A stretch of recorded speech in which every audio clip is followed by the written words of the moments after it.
Matsoukas here with Rick Payne today. Rick Payne, actor in the film, co-producer in the film, Renaissance man. How's it going today, Rick? How you doing? You know, I've been fortunate myself. I've had a flexible schedule in my life for some years now, so I've never been on that rigid 8 to 5 where people creature habit. So I've been just staying busy around our property. I'm shooting a wrestling show here on our property. We have a building with my son. You know, we've been staying busy there. I've shot a couple music videos in the last couple of weeks for an artist named Jeremiah Cosner. So, you know, I'm just trying to say, stay busy, stay artistic, try to create something, whatever. Yeah. So, you know. Is Jeremiah Cosner, is he an artist who often plays at Burnside or no? He played there a couple of times.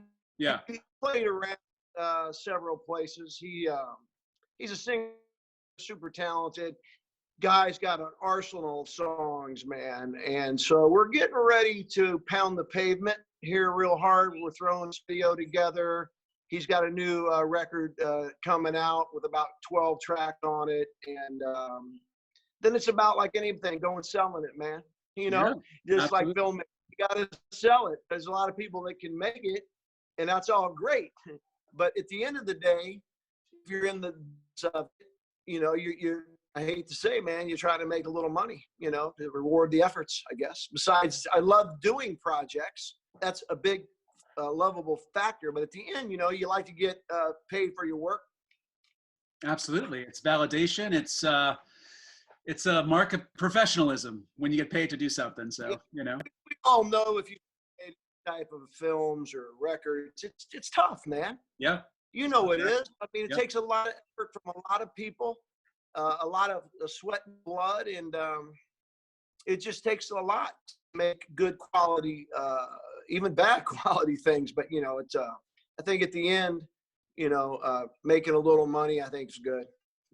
Can't hurt. Yeah, it can't hurt. It's a good segue because you were one of the people who helped make our film possible. Talk about, you know, your involvement with this project as an actor and also as a producer. You know, I like to work, man. I like the artistic process of filmmaking or storytelling. You know, on your last project you worked on, I played the biker. I enjoyed that. I'm an actor at heart, honestly. I love that aspect of it, you know, being in character and things. But the businessman of me, I went to film school. I like the producing part of it where, you know, people come together as a team and try to produce something. I was brought up around athletics. I have a team mentality. And if anybody has ever tried to make any of these things, it's a team of people, you know, so you have to have that kind of mindset. And I like, you know, the people that you work with, man, you and, you know, some of the other guys all on the set, you know, the actors involved, the storytelling. I liked your story. You seem like a super motivated guy that's focused on what you're doing. And there's nothing better than working with people that have that same kind of mindset and focus to make projects. You know, it's not an easy task. So that drew me to it. Working with you the first time, you know, seeing the quality that you were putting out and your ambitious nature of you know, wanting to make things, man. Yeah. Telling stories, you know. So. Yeah, and this was we made that other film.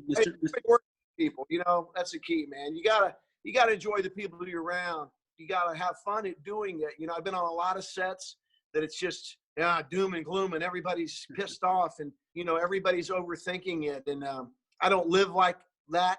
I like to have fun and work with people that enjoy what they're doing, taking it seriously, but still having a smile on their face. Yeah. You know, because life's way too short to be, it's one thing to focus on things, don't get me wrong, but some people take it overboard that it just puts tension on sets, which I've never enjoyed working on them type of sets where it's just like, oh my God, you can't breathe, or everybody's so uptight. Well, when the environment's bad on a film set, or in any job, I think it just permeates to the finished result. You know, it really, And on the flip side, when it's a really good atmosphere, I think people are inspired to do good work. They're working hard. They want to do well. They want to like do well for the team. I mean, it's like you said, a team or an army mentality. You know, it's absolutely right. So, I think it comes from the top. I think people are engaged with you and your ambitious attitude towards making film. And I think, people at the higher end of some of this artistic building and, want to be around people like you. They want to be around the same style of energy. So, well, I appreciate that. I appreciate that, Rick. And I know that after we worked together on Mr. Not Too Bad, I saw you as someone like that as well, who can get stuff done, who is like someone that people want to be around because, you're a serious person. You're getting these projects done. So you helped us out immeasurably with the Burnside Inn, which is your bar on Mass Ave. Why don't you talk about that a little bit, like the space and how long you've owned it? You know what? I've been in the restaurant bar business for over 30 years, man. I've had a lot of places. It's a cool space. I knew as a filmmaker myself, you're always looking for locations, and you're looking for locations that you can utilize and not have to put people or businesses closed ever. Burnside is we don't open it in the day, so it's very flexible. Our schedule was, and it kind of fit what you were looking for. And again, I'm always trying to help the filmmaker out, man. I'm one of them. Anytime you can get good locations and people work with you, it's a plus. And that was some of it, the most of it. I'm glad you can utilize the space. I think it looks good in your film. Yeah. But again, I think it's mostly about just wanting around, being around people that you like and trying to help, get projects done. I've been on both ends of it. I've looked for locations. People help me out. You got to pay for some you don't. But I think it looks good. I think it looks good on film. The space, it's a 3-story kind of old space. We took it over. It's vertical, which gives you a lot of ability to change sets. Going upstairs, rooms. It has a lot of flexibility in the shooting space. Yeah, and it fit what you were looking for. I'm glad it did. Sometimes it doesn't. If it didn't fit, we made it fit. We worked around it.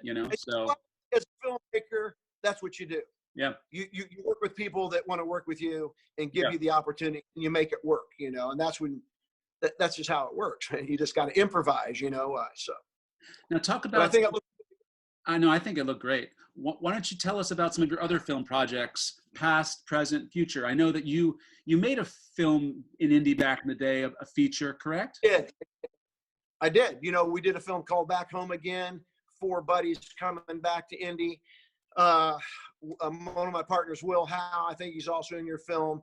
He was the writer. I was at film school in LA, and he was working out in LA at the time. And I came out of this film school, and I said, hey, let's make this independent. We came back here. We had Jim Neighbors in it, and we had Brett Harrelson in it. Woody Harrelson's brother was in it. Brian Nahas was one of the leads in it. And it was a buddy film. It was good. We ended up – it was a great experience. That's all I can tell people. It probably cost me a little bit too much money to make back then because you were shooting on film, right? Which, that was the biggest cost was the film. And then you had to send it off to get it processed. But you weren't a filmmaker until you made a movie on film. Yeah. Back in those days. This was in 98. So we came back, we shot it. We ended up selling the digital rights to National Lampoon.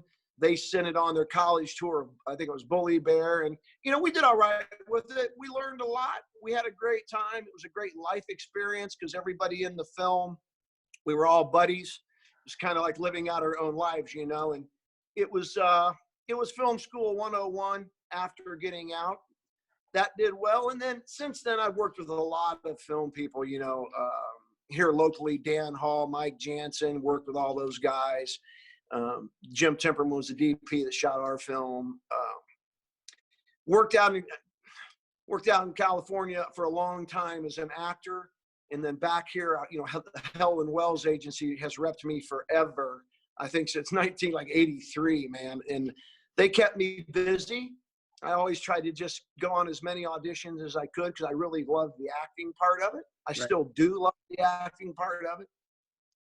I'm still trying to work as an actor, here and in LA. And we have a current film project going, that's bringing up to speed, that we landed out in LA. It's a film based on the life story of my mom and dad. My mom and dad were professional roller derby stars in 1950 in New York City when it was a big, big thing.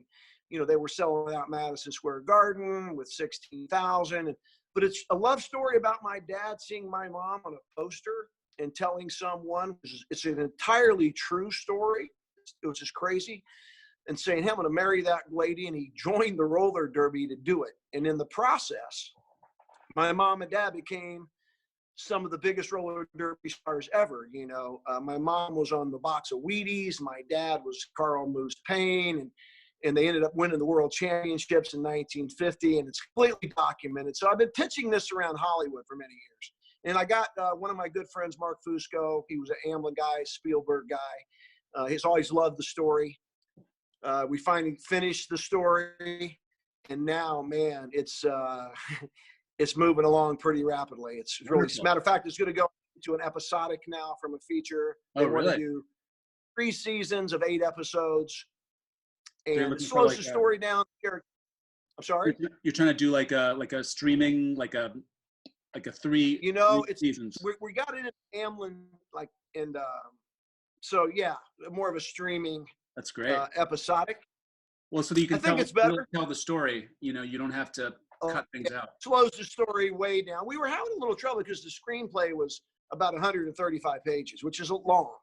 So, but to cut everything, what we needed out of it, we couldn't get the story. Yeah. So now I think better that we've slowed the story down and there's more episodes, and that's kind of the way the trend is going. So sure. I just want to tell the story. Yeah, well, especially because that story is so personal to you. You want to get it right. You don't want to have to condense or skip over major parts of your life. So yeah, it really it's a great, and it's true, and it not only talks about my mom and dad and how they rose to the fame part of it, but how the sport of roller derby came about. Which, it's just like any sport. Somebody comes up with an idea, they start promoting it, they start selling it, and then they try to get people to come to it. It's like football. And this guy, Leo Seltzer, who started this, was a genius almost. That he took this sport from nothing within, say, 10 years to packing Madison Square Garden for 7 nights in a row. That's anybody that can do anything like that, my hat's off to him, because it's pretty ingenious. So it's a very interesting story, and we're excited. I'm excited about it. No, that's awesome. It's something that really has not been told in film at all. I mean, it is not. There's been some roller derby movies done, nothing like this piece. Right. And again, it takes place in 1950. The story starts around 1939. There's a little piece in the war happened. A lot of the guys went off to the war. Some back, some didn't. So within 1945 to 1950, Leo Seltzer took the roller derby from almost nothing to the mecca of the Garden. Wow. And still to this day holds the all-time attendance record for that old Garden, like 7 nights in a row, 16,000. In 1950, man, that's pretty good for a sport you just started. I mean, so it's an intriguing story. So it makes you keep going, Well, the only way to go. Just to close it out, Rick, I want to thank you for working on this film as an actor. You did a wonderful job as a producer.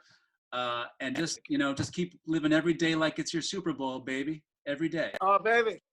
Every day. Every day, baby.